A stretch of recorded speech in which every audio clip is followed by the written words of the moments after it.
Olá amigo, olá amiga, bem-vindo ao canal Professor Rodrigo Batista. Aqui juntos nós todos os dias estudamos a palavra do Senhor Jesus. Hoje é domingo, dia 27 de julho, estamos no final do mês, e finalmente nós vamos falar sobre a última praga das 10 pragas que acometeram o povo egípcio pela dureza do coração daquele povo. Lembrando que essa praga foi a última e a mais terrível que Deus mandou sobre o povo do Egito. Deus não queria, na verdade, que nenhuma das pragas fosse um castigo sobre o povo egípcio. Deus sempre falava para o povo egípcio, para o faraó, olha, deixa ir o meu povo, deixa ir o meu povo. Mas infelizmente a dureza de coração, as escolhas do Egito fizeram com que eles tivessem que ser humilhados, a sua crença, a sua cultura, diante do poder do Deus dos céus, o único e verdadeiro Deus. Deus sempre foi dando uma oportunidade e depois, infelizmente, o castigo pela desobediência daquele povo em libertar o povo de Israel, o povo do Senhor, né? O meu povo, que é o que a palavra de Deus nos fala sempre, né? Porque é assim que Deus se refere ao seu querido e amado povo. Bom, finalmente chegamos à última praga e à questão da Páscoa, né? Esse momento tão especial e tão representativo para todos nós, tanto para o povo do Egito quanto para nós cristãos, né? Para o povo israelita que morou no Egito naquele período da história, a Páscoa simbolizava a libertação do Egito, libertação física de tudo que havia de errado, das dores e sofrimentos que eles estavam passando, pela escravidão, né, a sombra da morte que pairava sobre eles. Mas para nós cristãos ela tem um outro significado, tem o significado do sacrifício do Cordeiro que é Cristo Jesus, que nos salva e nos liberta do pecado. É o que Jesus faz por nós que nos dá a salvação, e não aquilo que nós podemos fazer por nós mesmos. Israel sentiu isso também na pele, porque eles não podiam fazer nada para serem salvos, mas eles clamaram a Deus, fizeram a melhor coisa que podiam ter feito. E isso fez com que Deus derramasse as suas bênçãos sobre o seu povo, mas também maldições sobre o povo que não queria obedecê-lo e não queria ouvir a mensagem de Deus. É claro que algumas pessoas se converteram, é claro que algumas pessoas ouviram, mas o faraó, o imperador do Egito, ele endureceu tanto o coração que a Bíblia nos diz aqui, eu vou ler com você agora, Êxodo capítulo 11, que é esse momento que Deus anuncia a 10ª praga. Nós vemos que o próprio Moisés ficou furioso, com muita raiva mesmo, porque a negativa de Faraó, ele dizer não para Deus, significava que muitas e muitas pessoas inocentes morreriam. Olha só o que diz o texto bíblico. Vamos a Êxodo capítulo 11, a partir do verso 1. Disse o Senhor a Moisés, porque sempre que Deus faz alguma coisa, ele anuncia ao seu profeta. Ainda mais uma praga trarei sobre Faraó e sobre o Egito. Então vos deixará ir daqui. Quando vos deixar, é certo que vos expulsará totalmente.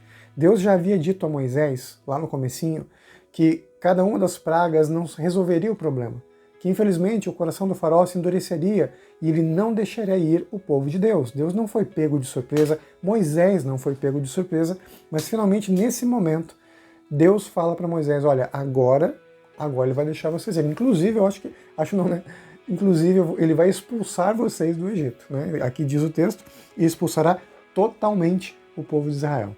Verso 2. Fala agora aos ouvidos do povo que todo homem peça ao seu vizinho e toda mulher a sua vizinha objetos de prata e de ouro.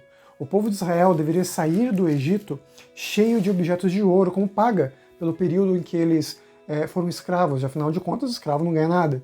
E agora eles sairiam do Egito com prata, com ouro, objetos preciosos, como uma paga mesmo por todo o trabalho que eles tiveram lá no Egito. Vamos então continuando o texto bíblico a partir do verso 4. Assim Moisés disse, assim diz o Senhor, cerca de meia-noite passarei pelo meio do Egito, e todo o primogênito na terra do Egito morrerá, desde o primogênito de Faraó, que se assenta no seu trono, até o primogênito da serva que está junto ao mó, e todo o primogênito dos animais. Haverá grande clamor em toda a terra do Egito, qual nunca houve nem haverá jamais.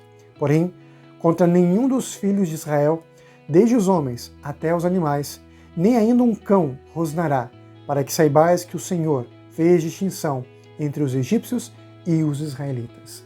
Então a praga seria terrível, desde os animais até os homens. Todo primogênito, todo filho mais velho, todo primeiro filho de todos os animais e todo ser vivo ali do Egito morreria, como punição pelo povo de Israel estar preso e pela desobediência e pelo endurecimento do coração de Faraó. Isso era terrível.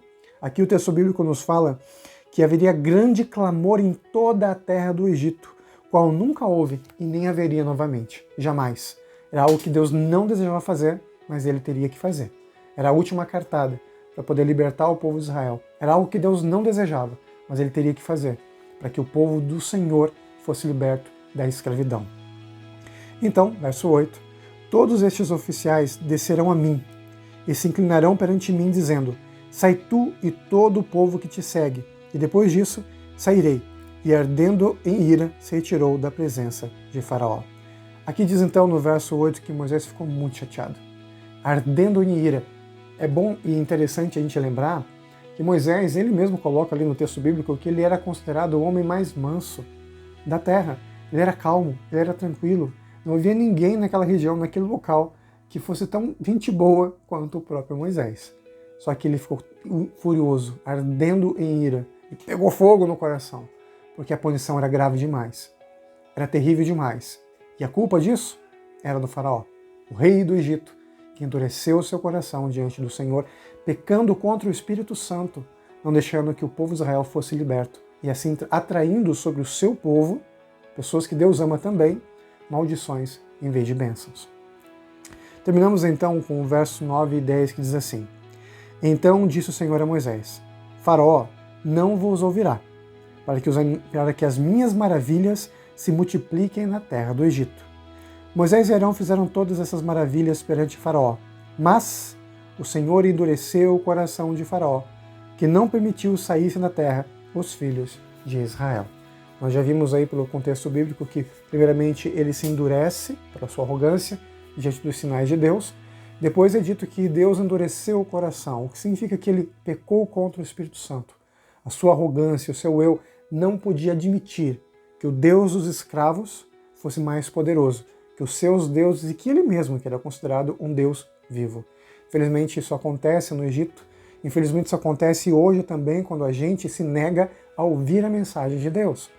Quando eu e você a gente se endurece, quando é algo tão claro de Deus, a gente também acaba pecando e vai endurecendo o nosso eu espiritual até o ponto que a gente não consegue mais ouvir a ação do Espírito Santo, a voz de Deus. O Espírito Santo ele tem algumas funções.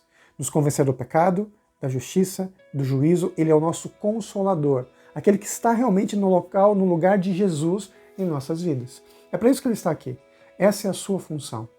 Mas, infelizmente, algumas pessoas vão longe demais da graça, longe demais da misericórdia. Nunca longe demais do amor de Deus. Deus jamais deixa de amar. Mas a gente acaba indo longe do Senhor a ponto de talvez não ter volta. Como é que eu sei se eu pequei contra o Espírito Santo ou não pequei? Só pelo fato de você fazer essa pergunta, será que eu já pequei contra o Espírito Santo? Mostra que você não está longe de Deus. O pecado contra o Espírito Santo, o reconhecimento do pecado, é algo que Deus trabalha no nosso coração. E quando a gente entende que faz coisas erradas, que peca, e todo ser humano peca, todo mundo falha. Não adianta você querer pensar que vai alcançar um nível de perfeição absoluta, porque não vai. Esse mundo não é assim que funciona. Nós não podemos ser legalistas, não é assim.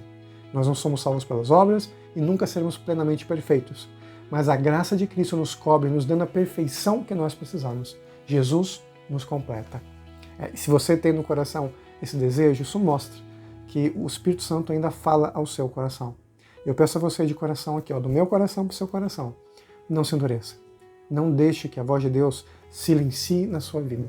Abra a sua vida e o seu coração para que Jesus trabalhe em você. Vamos juntos orar? Querido Pai, obrigado por tuas bênçãos, teu cuidado, teu amor. Pedimos que o nosso coração se incline ao Senhor, para que a gente possa ouvir sempre a tua voz. Em nome de Jesus. Amém.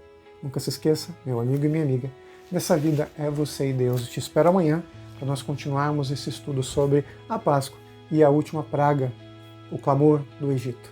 Infelizmente, né? Afinal de contas, endurecer-se para Deus, se afastar de Deus, significa a morte e morte eterna.